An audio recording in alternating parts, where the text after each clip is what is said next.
Ladies and gentlemen, welcome back to Stu and the Crew podcast. This is your boy Jonathan Stewart. I'm your host. And today we have an incredible guest, 14-year NFL vet. Uh, he's amassed 10,000 yards career passing yards, 60 touchdowns passing, Browns quarterback. Then he finds himself in a Panther uniform. And has been and was probably the glue to the makings of the championship runs, the Super Bowl runs, and the Carolina Panthers as we know it, as what a time to be alive in Charlotte, North Carolina. Trying to get back to those days. But none other than Derek Anderson, a Beaver, unfortunately, but my guy. It's good to see you, man. Thanks for joining the pod. Talk a little Panther, talk a little bit of life. What's going on with you, man? Good to see you, buddy. Just been chilling, chasing kids, coaching a little football here and there, working on my golf game. Uh, yeah, Yeah. just kind of hanging, nothing crazy. No, it was good seeing you when we went out there to Arizona. I got a chance to, get on a plane and get out there to Panther Cardinal game, and I got a chance to see you at the hotel and just catch up. How often do you get a chance to see, former teammates that you've played with? Um, I haven't really seen a ton of guys. It was great, when you guys invited me to come down. I was, eager to get down and see guys. Haven't seen a ton over a lot of years. I've been hanging at the golf course pretty much.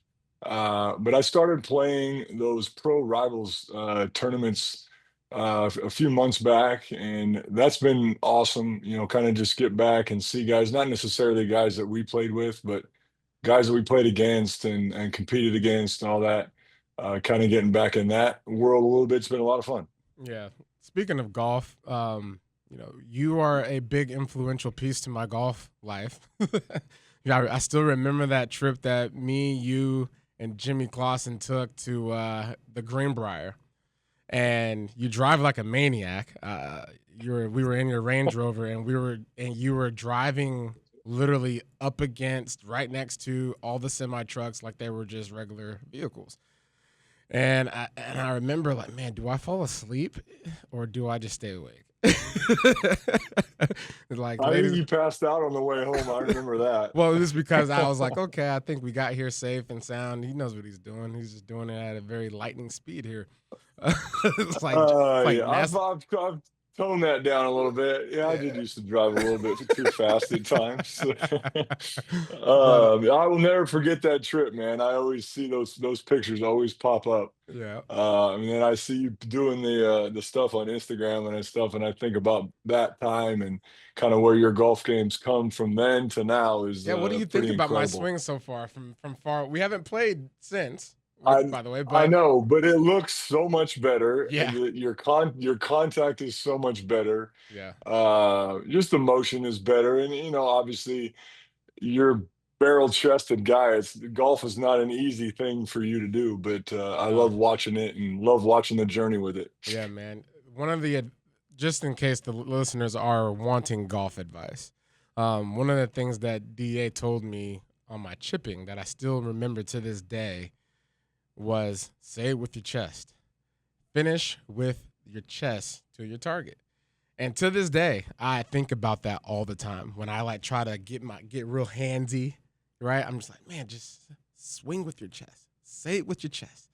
And I have What's that. funny is I'm chipping. I've had the yips with my chipper for like 6 months, and not until yesterday did I finally correct some issues and start chipping it good. So maybe I need to take a few tips of my own. Yeah, man, you just start saying it in your mind like I do. Say it with your chest. Say it with your chest. Just Uh keep turning it. Man, so who's been the golfer in this pro rivals thing that shocked you the most? Um, I'd say Josh Donaldson. I mean, I knew he could play. I knew he hit it hard, but I'm like, I didn't think he would be able to get up and down. Like a short game, and he came to Westbrook a month ago and played with a couple of my buddies. And they're like, "No, he's a real golfer. He's a good player." I was like, "Yeah, we went down and played his course, a couple months ago, and I was impressed with his swing. He's got so much speed, uh, but the guy can play golf, and some of those other guys, that can play that have been good for years, and uh, but yeah, he was probably the most impressive. I got to play with Ray Allen in the last, what was it, second round, I think, of the last tournament. And Hmm. I had played with him probably like 8 or 10 years ago. And his game has got a lot better, very consistent. But I mean, it's just a lot of guys, a lot of Yeah. guys that like to compete, a lot of guys that are very, athletic and skilled. And it's just fun to get out there and whacking around. Yeah. One of these days, I'm gonna get my handicap low enough to where I can actually show up to one of those things and compete, because it is something that I play golf because I just want to see how good I can get. And I think at the end of the day, true athletes have that mindset. You're playing football, you start this game, you pick up a ball one day, and it's like, oh, let's see how far I can throw it. Well, let's see how many completions I can get. Let's see how many yards I can throw for it. Let me see how many touchdowns I can get. So it's like you have this way about you that drive. The drive comes from how good can I really get at this sport, or um, this activity, whatever it is. And that's what golf has done for me. It's given me this edge of, okay, today I'm going to practice, my short game. Today I'm going to do this exercise. Like this morning, I worked out, and all I did was like rotation exercises, because all I'm thinking about is how good can I get at golf. Because we're sickos, bud. We're sickos. No, but I enough. do. I literally go to the gym Monday and Tuesday every week, and I am doing only golf movements and trying to get my body moving for golf. But I mean, it's a good thing, though. I mean, we need that. It's something that, I mean, and to get in a competitive atmosphere, in those deals that I've been doing. Hmm. I mean, it's fun, knowing your weaknesses, playing around what you can and can't do, really test it. And, I've had a awesome time playing against and with like the pros at my club, but like I rarely get a chance to beat them. So it's Yeah, like it's fun to play against guys that you can compete with, are kind of on the same level as you. yeah. Well, enough of the golf talk. Everyone's here to hear us talk about a little bit of Panthers, a little bit about what's going on in your life still. But um, Carolina Panthers right now, they control their own destiny. We've been in a lot of situations like that, with the Panthers. Um, you know, it's all about the locker room. It's all about the guys that lead the locker room, and a coach that gives you access to do that, right? Doesn't meddle into, things that doesn't necessarily require meddling. But the allowance, one of the things that I cherished about Coach Ron Rivera was his ability to meet guys where they were, right?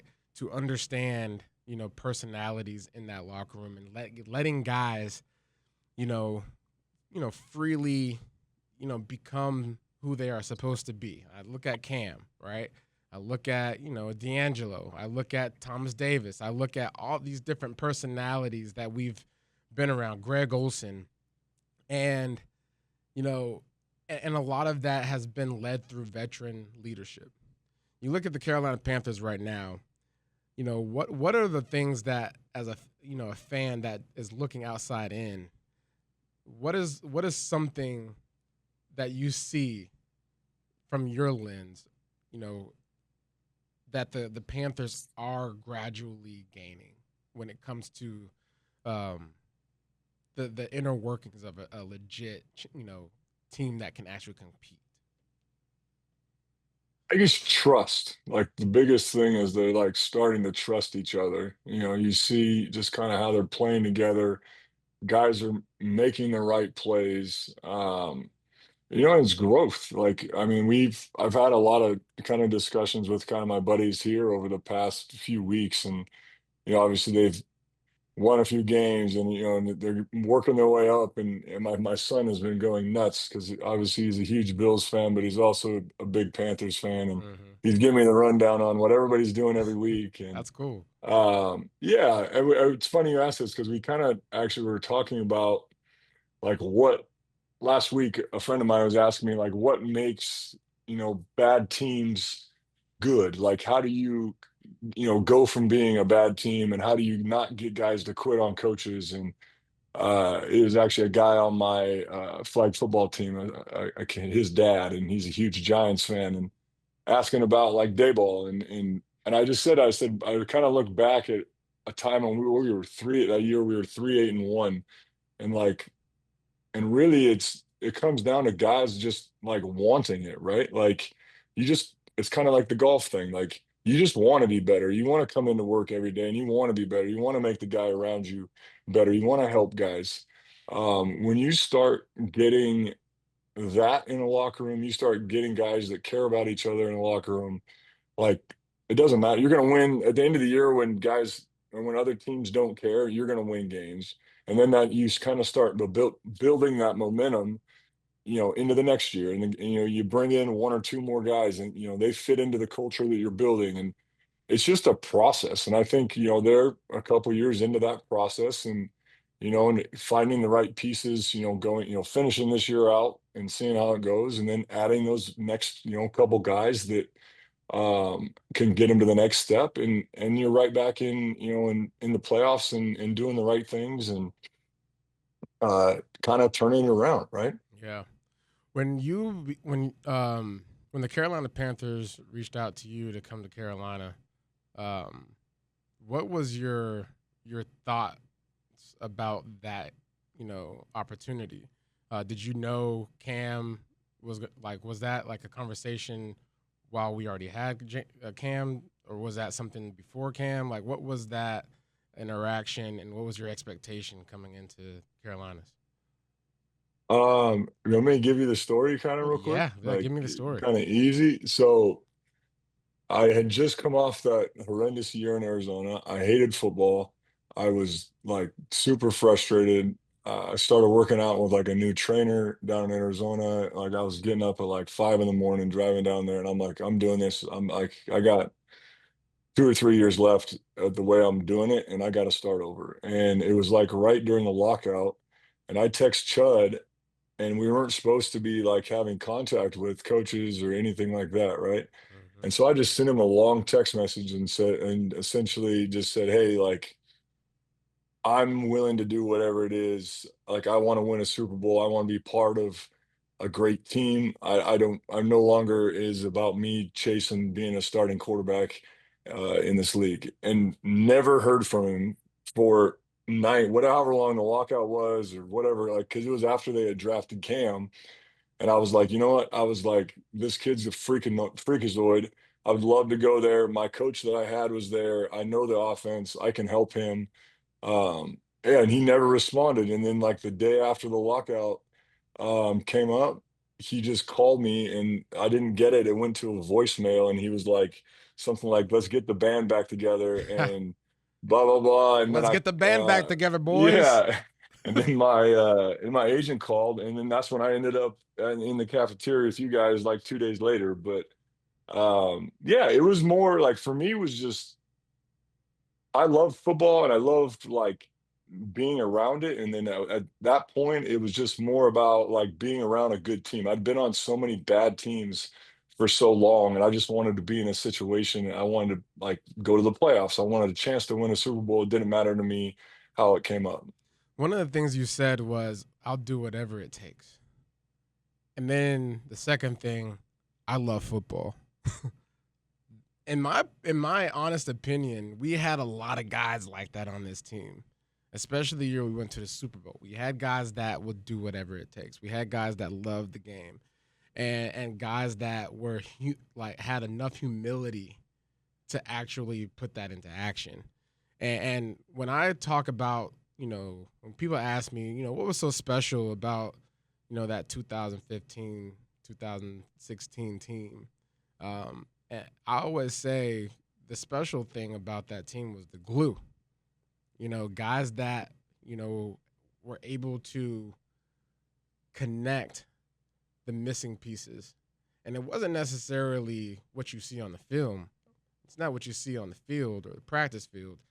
It's the thing that keeps things rocking when things suck, when seasons are bad, when you lose it, when you have a bad game, um, and the meeting time, the training room time, eating in the cafeteria, the plane rides. How are things? What's the chemistry like there? And I always think about you specifically because Cam and you, that was the special sauce in my opinion. Like whatever happened in those meeting rooms where you would be the person that was in there early in the morning watching film. It's like, all right, let me go in here and make sure I know what I'm talking about so that way I can help and be of service to my guy. And I think that's what everybody had in them. It's like, I'm here to serve. I'm here to serve this organization, but I'm here to serve my brother. Because if I'm not on the field, what can I do to still help? Right. But Yeah. you were a pro's pro because your preparation was like, hey, I'm the starter too. And I think that showed itself in a lot of like in the Buccaneers games. We're coming up and we're about to be playing the Buccaneers. And I just remember every time we played the Buccaneers, I'm like, well, is Cam going to be hurt or like it's something? Because it seemed like for like at least 2 years, I can't remember, but there was like a 2 year span where you played almost every Buccaneers game. Am I right? I did. I played 3 out of 4 in 2 years. Yeah, I think, or something like that, or it was in a 2 year span. yeah. Um, But like, yeah, take us through like that. Take us through. Was that the year that he got in a car accident? yeah. I broke his. He had two. He got the car accident one, and then the other one he broke his ribs in the Monday night game in the Patriots in the preseason, Yeah, something like that. Um, I was gonna go back kind of to the like just kind of like the glue piece and yeah, like kind of my role, I guess, and many guys on our team's role, I guess. Chase was another guy. yeah, Roman, Colin, a lot of those guys. But for me, like as kind of things kind of started getting pieced together and I started to get to know everybody, my first year when I got there, Smitty was, he's always yelling and this and that and like, mm-hmm. making a storm. But he would always come up to me and be like, hey man, what do you think about this? Or, I can think about many times that you would come to me and ask me, hey, are we doing this right? Or, what do you think about this? And I think Yeah. Why like are we running race so much? yeah, like just like and sometimes like you guys would ask me questions even that I would go back and I would go watch and I'm like, why are we running this much or why are we doing this? And Yeah, like and it made me think and then I would, go to coach and I would ask him questions and really the big piece that I think helped me but also helped our team was like whoever our coordinator was, Schuler or Chud or Dorsey, gave me freedom to speak to them, but also I had to dodge kind of a fine line, right? Like, because yeah, I had to be able to let you guys know that you trusted me that I wasn't going to take information or things to coaches that they didn't need to know, right? Like, because I was in meetings with guys and giving them information and working on things that like at times that so you're on the edge, right? But for me, like being able to take information that I heard from coach at 10 o'clock at night on a Tuesday or whatever it was and relay it to you and you go into the meeting, and we're talking about protections on Wednesday morning and you already know what to do. And it was a simple, easy, whatever it is, yeah, right? And it's a simple block. And I enjoyed that. Like I enjoyed honestly, like standing on the sideline and watching guys pick up blitzes and watching guys see the game happen in front of them the stacking those games on top of games every single week. And I think guys on our team also saw how each individual guy in each room did it, right? So like how we did in the quarterback room, how Luke did it in the linebacker room. They all had a guy in their room that kind of kept things organized and made sure everybody was on the same page. And that to me was the culmination of 2015. yeah. Like the communication barriers didn't exist for us, and I think Yeah, that's like the reason. nobody was getting their feelings hurt. Yeah, like, and I think we knew that, and it's interesting that you say that because I didn't think about it like that. as far as a communication line, because we did go to you with like questions and like concerns, because we knew that you had a direct line to, the play caller, and to the guy that's running the ship, right? So, and for us, it takes the emotion out of it, right? When you have a team that does operate from that standpoint, nobody's feelings gets hurt, and everybody understands like we're actually all in this together, and we're accepting our roles and responsibilities, and doing it in a way that's channeling, the championship mindset. And so that's so interesting. I never really thought about that with, as far Yeah, as like how I've that I've happened. I've kind of been helping a Wyatt Horton, who's a quarterback at Idaho State, Mm-hmm. a freshman this year, and I've I mean, mentoring him, I guess, but just trying to help him with the process of it. And so for me, I've been reliving some of these conversations and some of these interactions and trying to help him to understand his teammates and how he can be a better, a help. He's a true freshman and was a backup, ended up redshirting, but was going there with hoping to play. And so, like, working through some of those situations with him has got some of these things fresh on my mind. So it's Yeah. been kind of fun. So like, take us through like the headset on a game day, like from your perspective. Because I'm sitting here when you said standing on the sideline, I envision you standing there, with some seeds in your mouth, maybe, hands in your, in a, a warmer headset on, and you're down by the opposite end, so you can get a good view. Like, take us through a headset moment that's positive. Um, I I honestly would sit back there and with House, or who was our strength coach, and I would sit there and I would go and I would hit him and I'd be like, all right, here we go, big one. And he would die laughing like so many times. He'd be like, how did you know this? And I would sit there and then I would actually teach him like why plays were going to work, Yeah. like based on what they were playing. And sometimes in the run game, like as we kind of got going in the run game, I'd be like, gash, and like Yeah. Yeah. Seattle game, first play of the game, all right? That was the one you Yeah. went forever. 55. Yeah. Yeah. 55 stutter. Uh, as soon as we lined up, like I knew that play was going to be huge. Just like um, when I'm standing back there, it comes in. So play would go in. Half the time, Cam's not paying attention. That he's looking the other way, and I'm up there, and I'm standing down there. And when he was first couple of years, I stood way closer to whoever had the ball in, so just in case, because he would never pay attention. Then he'd look up, and then he'd do this. Mm-hmm. I'm sure we all saw Yeah, we that a saw thousand that. times. That means I didn't hear it, and that means I forgot it, or I wasn't paying attention. Or he um, was talking to Atlanta defensive lineman, getting in his ear for yeah, running him over. yeah, exactly. And then you could hear and they go back and forth, and then whoever's calling in, and then I'd run down there, and then we'd have in the beginning we'd have hand signals so that we could get it in when it got messed up. But there was never any like Dorsey when he was calling it in, he was always calm, which I know is shocking because Mm, Dorsey's not always calm, but like when he would call it in, always clean.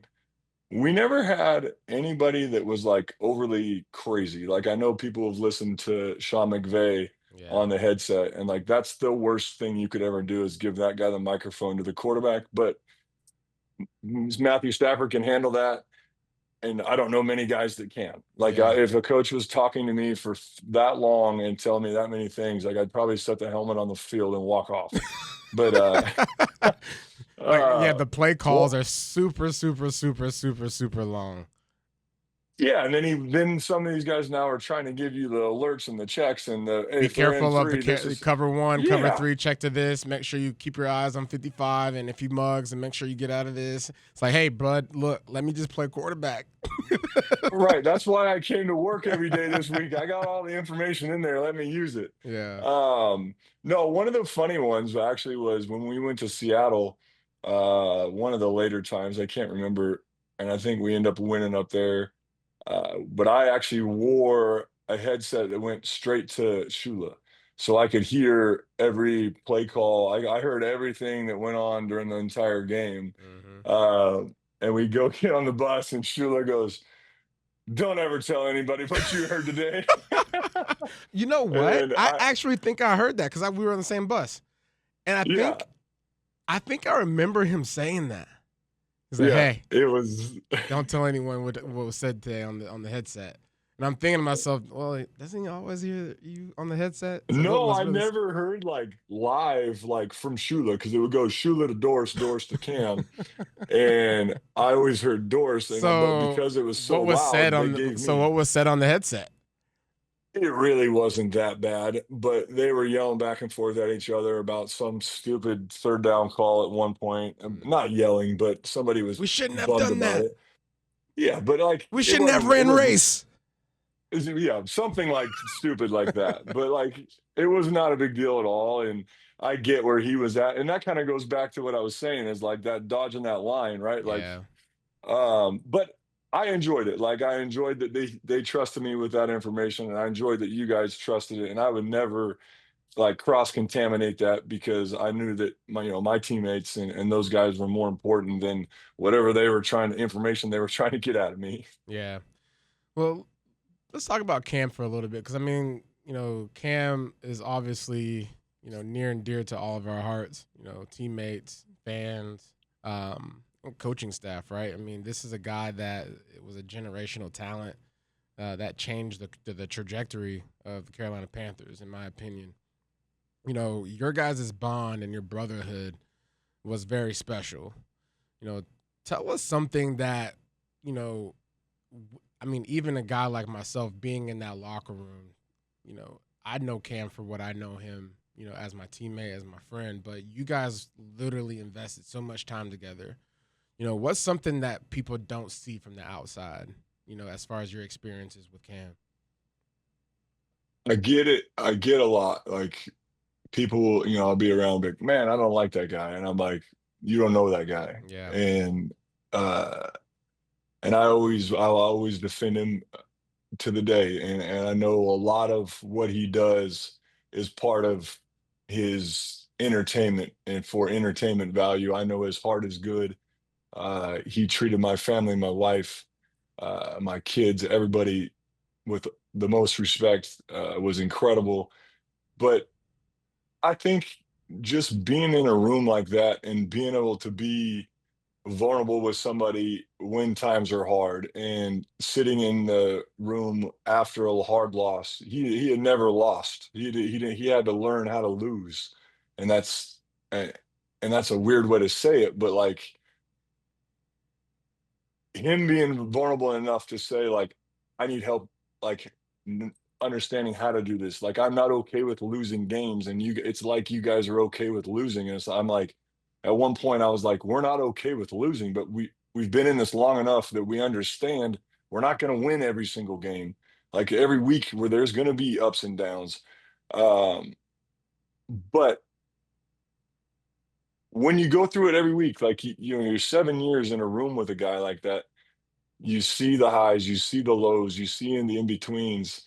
Um, I mean, it is a brotherhood. It's a bond that like it's hard for people to understand, uh, because there's days when you come to work and you don't want to be there, and you don't necessarily want to talk to anybody. Hmm. You don't want to hear anything.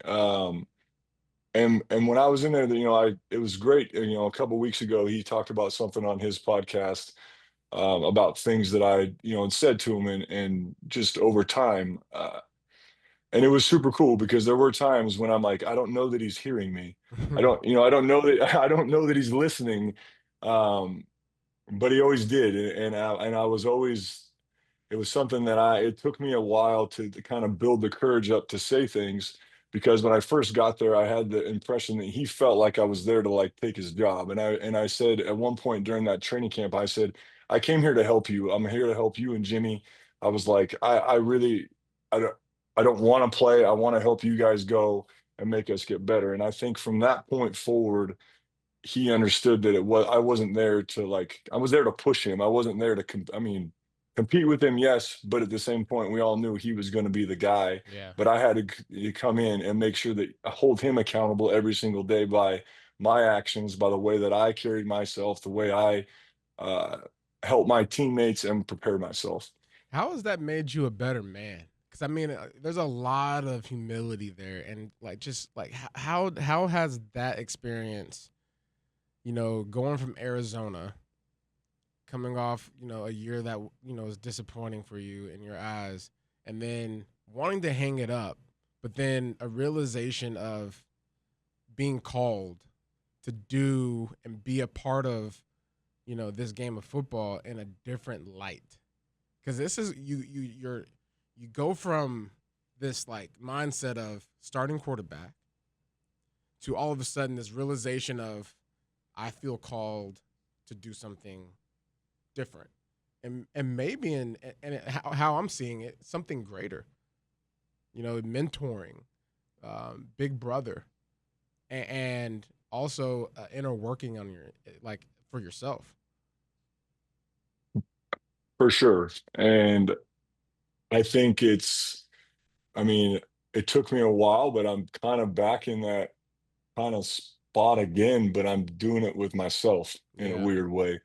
Um, I kind of went through, a little rough patch, like when I got done, and just kind of been rebuilding myself and kind of going back to some of those principles of what got me to where I was, getting up in the morning and going to the gym and being productive in the mornings and moving around and trying to teach my kids now and trying to teach, I drive my son a couple days a week. He has basketball practice like 35 minutes away, and we're in the car and just teaching him some of those things and not like making it about the sport, but making it about like us using the sport, for life, right? yeah, And he made a like a travel basketball team this year, and it's been a really cool thing for me to kind of go through some of these stories and go back and teach him about competing. And he made the team, and they had 7 kids, and they went and they won a tournament, and they weren't very good, but then they were going to this or 2 weeks ago they had a big tournament,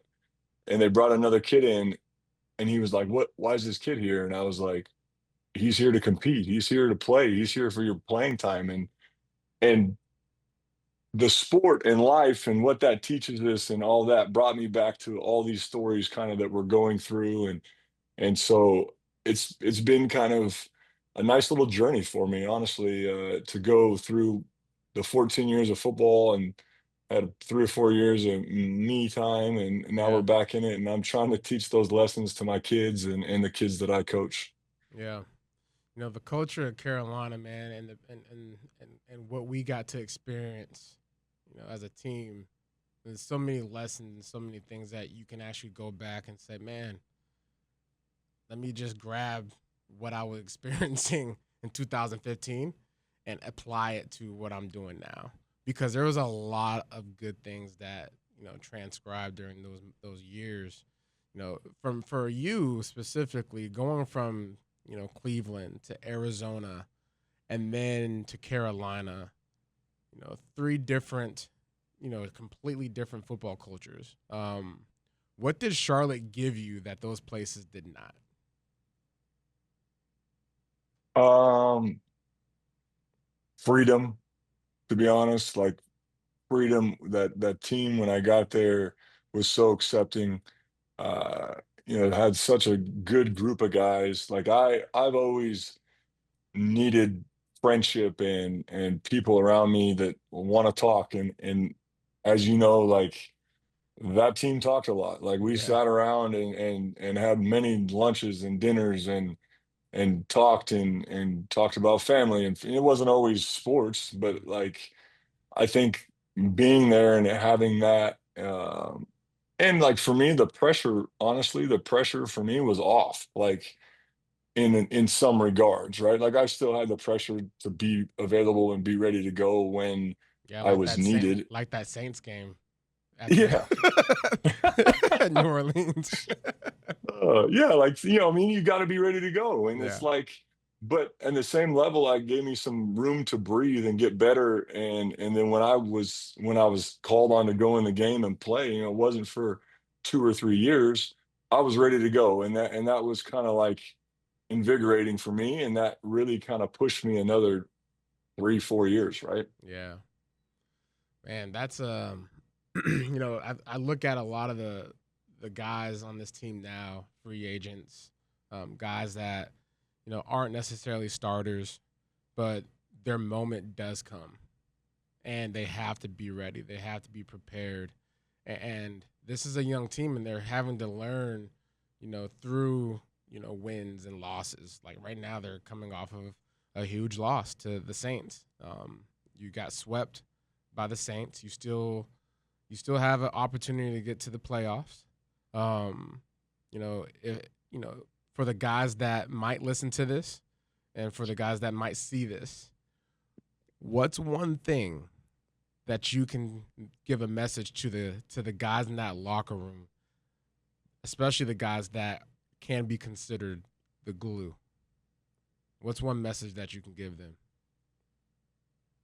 I think the biggest thing is just play like you're playing for your brothers. I mean, you go out there and play for each other, do what the coaches are asking you. But I think the biggest thing that we did as on our teams and the teams that were good and on that I was on, where we played for each other. We took the game plan, we went in and we did it to our best of ability.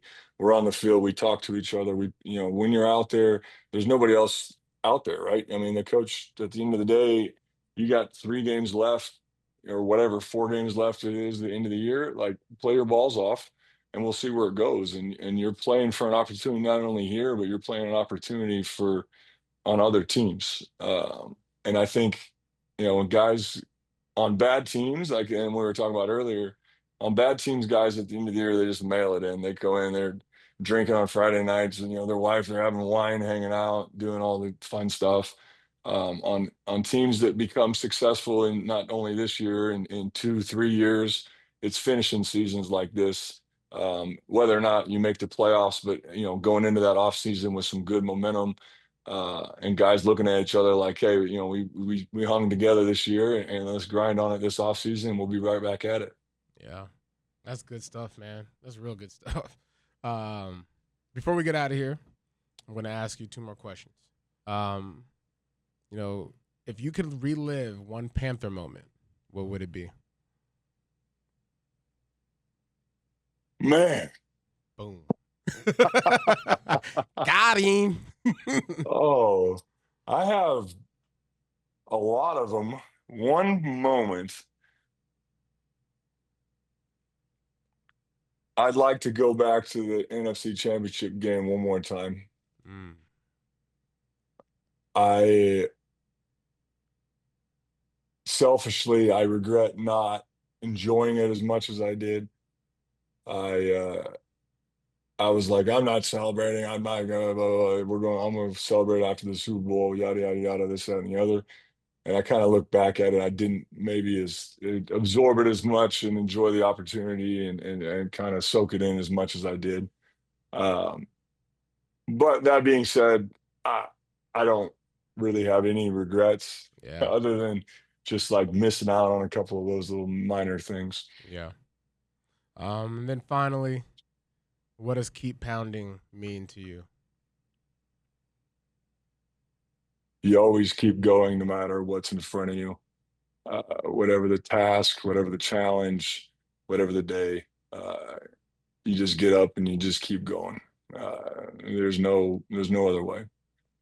No other way. Well, my guy, appreciate you. Appreciate your time. Getting up early over there. You got a tea time today? I'm gonna go practice my chipping just after we talked about Yeah, say it with your chest. it.